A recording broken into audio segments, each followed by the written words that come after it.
Boxingego here. If you like this video, make sure you hit the like button and also subscribe to the channel and hit the bell icon on the top of your screen to get notified when the latest new content drops. 1. Tyson Fury makes his ring return, gets a stoppage over Sefer Seferi. Stay tuned. What up, Fight World? It's your boy Ego, and I'm back with some more boxing. Make sure you smash the like button. Also, subscribe to the channel for the latest and greatest in boxing if you want to become part of the gang. Notification gang, please hit the bell icon. Shout out to the super chats, channel donations, the Venmo donations, and the Patreon family we work in. Now, the long-awaited return of heavyweight former champion Tyson Fury. He had a 12-rounder scheduled. It ended in 4 today in Manchester Arena. And honestly, I'm going to give my thoughts. I don't really have too many thoughts. I watched it. Shout out to Showtime Boxing. They streamed this fight for free on their YouTube, and it had a good viewership. Like, it was in between like 12,000 and like 16,000 when I was watching it in terms of the amount of people watching it, which is good because some of the other Showtime fights that they've streamed, like James DeGale, Caleb Truex one, didn't have that many people watching it. So it showed that people were interested in seeing Tyson return to the ring or whatever. As far as a fight, not much. It wasn't really much to decipher. Tyson Fury made his opponent retire on the stool in the 4th round. He just refused to come out and it wasn't even a case of Tyson Fury was clearly like winning. There was some standing around in the early rounds, maybe ring rust. Tyson Fury, like he put a little bit of pizzazz and like showmanship type of things into it, but neither guy was really doing too much. And I would say 4th round was probably Tyson Fury's best round in terms of connecting shots. He did land a very nice uppercut as his opponent was coming in head first, like a ram or a goat or something. And as he was coming in, Tyson Fury had enough space and just shot a nasty uppercut, and it connected flush.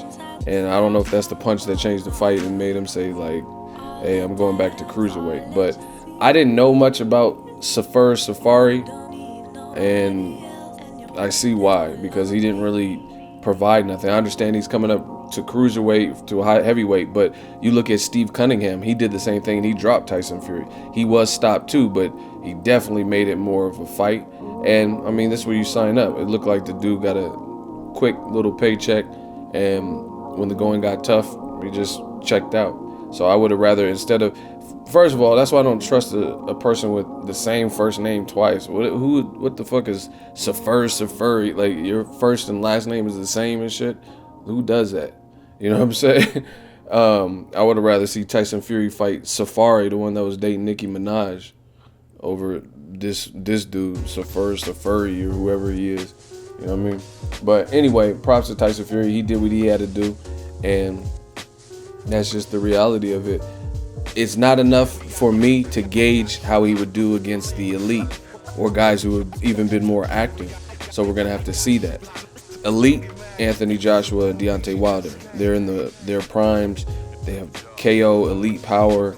They have good styles that they're familiar with, things like that. So I couldn't gather enough from this performance. I do think Tyson Fury could pose problems to those champions, but off of this performance, it was too premature, and you were in there against a guy you look like a giant next to.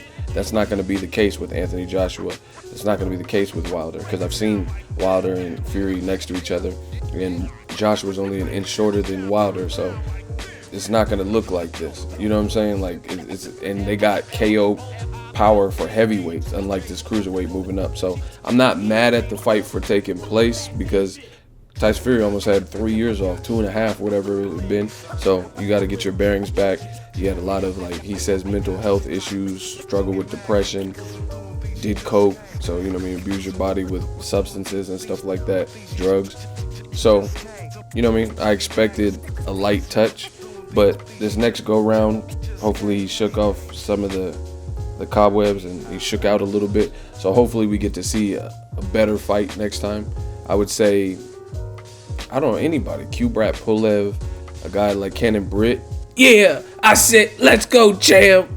They keep going back and forth, and Cannon Britt says he wants that work. So I would love to see something like that. Tony Bellew, but I would like to see him take a couple more fights at guys who have just been more active with good momentum, stuff like I said, like Tony Bellew.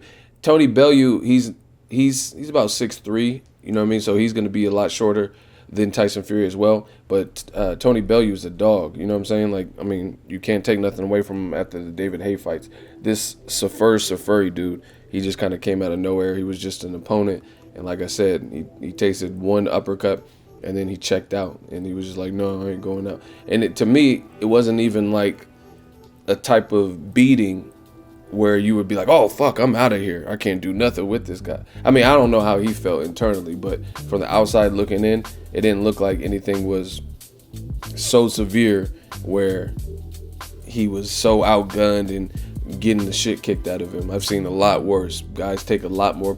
I mean, just look at Gabe Rosado fights. Some of his worst losses, like in terms of like the amount of cuts and bleeding, but Gabe Rosado got heart. You know what I mean? So he's leaking badly, profusely bleeding.